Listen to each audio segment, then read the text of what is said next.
22 साल के हैरी मार्कोविट्स ने अपनी मार्कोविट्स पोर्टफोलियो थ्योरी, जिसको हम जानते हैं मॉडर्न पोर्टफोलियो थ्योरी के नाम से, ये उन्होंने दी 1952 में।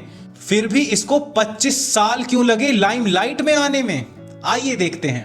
पोर्टफोलियो थ्योरी एक इक्वेशन पर चलती है, volatility is equal to risk.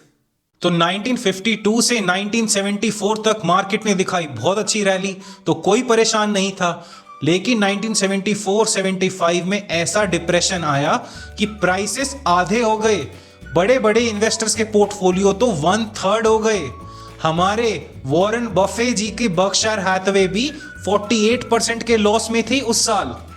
Market में इतनी वॉलेटिलिटी देखने के बाद मार्कोविट्स वाले ग्रुप के स्टूडेंट रैलीज निकालने लग गए कि देखा, हमने तो कहा था volatility is equal to risk, इसीलिए तो मार्केट गिर गया आपका।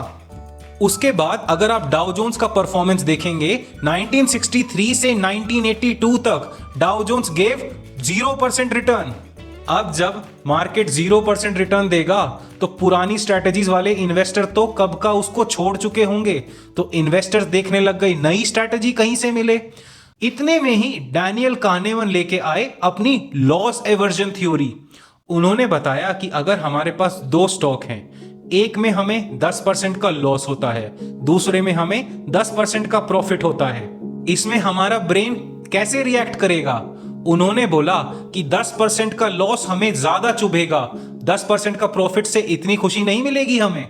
इस लॉस एवर्जन थ्योरी के बाद तो मार्कोविट्स को फॉलो करने वाले पीएचडी स्टूडेंट्स और चौड़ में आ गए, और ऐसे जन्म हुआ अनरिलेटेड असेट्स में ओवर डाइवर्सिफिकेशन करने वाले इन्वेस्टमेंट एडवाइजर्स का, जिनका मेन टारगेट था लॉन्ग टर्म इन्वेस्टर्स को वॉलेटिलिटी से बचाना। भले ही रिटर्न आए 7 to 8%, बट इस डाइवर्सिफिकेशन से आप वॉलेटिलिटी से तो बहुत बचे रहेंगे। इस पोर्टफोलियो थ्योरी के बारे में और जानने के लिए डिस्क्रिप्शन में दी हुई वीडियो को देखना ना भूलें। धन्यवाद।